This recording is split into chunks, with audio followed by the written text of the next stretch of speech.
बांग्लादेश एक ऐसा देश जो कभी अपनी इकोनॉमिक ग्रोथ और स्टेबिलिटी के लिए जाना जाता था, आज पॉलिटिकल अनरेस्ट, स्टूडेंट प्रोटेस्ट्स और वायलेंस के दौर से गुजर रहा है। सवाल सिर्फ सरकार का नहीं, सवाल डेमोक्रेसी, इंसाफ और आम लोगों के भविष्य का है। आज की इस डॉक्यूमेंट्री में हम बांग्लादेश के रीसेंट घटनाओं को समझने की कोशिश करेंगे, फैक्ट्स के साथ, कॉन्टेक्स्ट के साथ और सवालों के साथ। 2024 के मध्य से बांग्लादेश में स्टूडेंट लेड प्रोटेस्ट्स ने जोर पकड़ा। तुरंत मुद्दा था गवर्नमेंट जॉब्स का क्वोटा सिस्टम। स्टूडेंट्स का कहना था कि क्वोटा सिस्टम मेरिट को कमजोर कर रहा है और पॉलिटिकल इन्फ्लुएंस के कारण आम स्टूडेंट्स का भविष्य अंधेरे में जा रहा है। इसी मूवमेंट के दौरान एक नाम उभार कर सामने आया, शरीफ उस्मान हादी। मीडिया रिपोर्ट्स और ग्राउंड अकाउंट्स के मुताबिक शरीफ उस्मान हादी सिर्फ एक प्रोटेस्टर नहीं थे, बल्कि वो स्टूडेंट्स और आम लोगों के बीच एक ब्रिज बन चुके थे। कहा जाता है कि हादी ने प्रोटेस्ट के दौरान डिमांड्स को आर्टिकुलेट करने, पीसफुल मोबिलाइजेशन को बढ़ावा देने और पॉलिटिकल अकाउंटेबिलिटी की बात को आगे रखने में अहम रोल निभाया।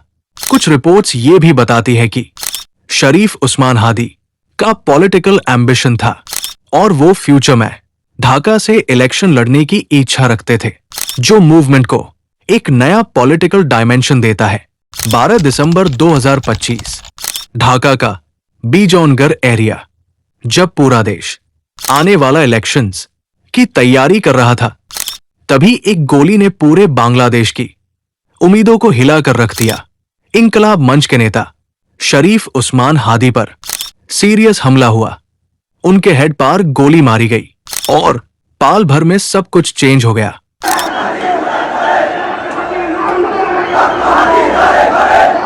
हालत नाजुक थी। ढाका मेडिकल कॉलेज से लेकर एवरकेयर हॉस्पिटल तक हर डॉक्टर ने उन्हें बचाने की कोशिश की। बेहतर इलाज के लिए उन्हें सिंगापुर एयरलिफ्ट किया गया। पूरा देश उनकी सलामती के लिए दुआ कर रहा था। सिंगापुर के हॉस्पिटल में 6 दिनों तक मौत से उनकी जंग चलती रही, मगर 18 दिसंबर की शाम वो खामोश हो गए, जब उनकी बॉडी सिंगापुर से वापस बांग्लादेश की मिट्टी पर पहुंची तो मानो लोगों का दर्द समुंदर बनकर बाहर निकल आया। एयरपोर्ट से लेकर शाहबाग तक हजारों की तड़ड़ में लोग अपने प्यारे नेता की एक आखिरी झलक पाने के लिए जामा थे। उनका कॉफिन सिर्फ एक शरीर नहीं, बल्कि इंकलाब की एक अधूरी दास्तां लेकर आया था।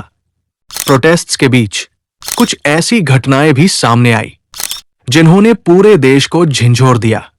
एक घटना जिसमें एक युवा को जिंदा जला दिए जाने का आरोप लगा, सोशल मीडिया और इंडिपेंडेंट रिपोर्ट्स में तेज घूमने लगा।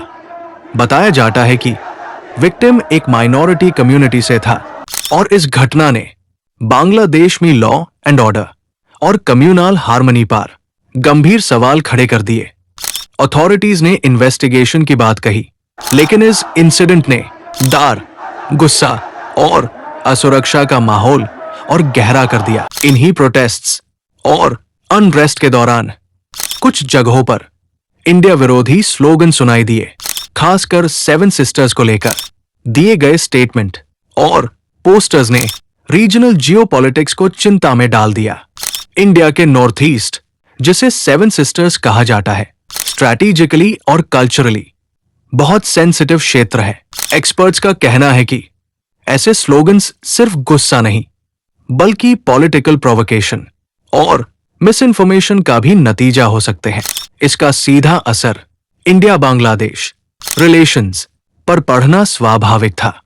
इस पूरे अनरेस्ट के बीच बांग्लादेश के कुछ न्यूज चैनल्स और मीडिया ऑफिसेस पर हमला की खबरें भी सामने आई। मीडिया, जो किसी भी डेमोक्रेसी का चौथा स्तंभ माना जाता है, जब निशाना बनता है तो सच और झूठ के बीच की लकीर और ढूंढली हो जाती है। जर्नलिस्ट्स ने प्रेशर, थ्रेट्स और रिपोर्टिंग पर रुकावटों की बात कही।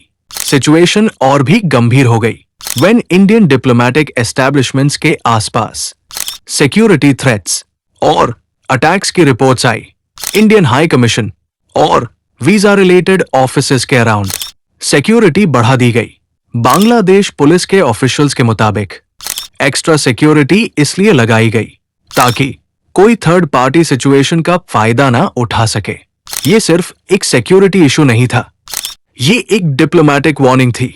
आज बांग्लादेश एक ऐसे मोड़ पार खड़ा है जहां हर फैसला सिर्फ उसके अपने नागरिकों ही नहीं बल्कि पूरे साउथ एशिया को प्रभावित कर सकता है।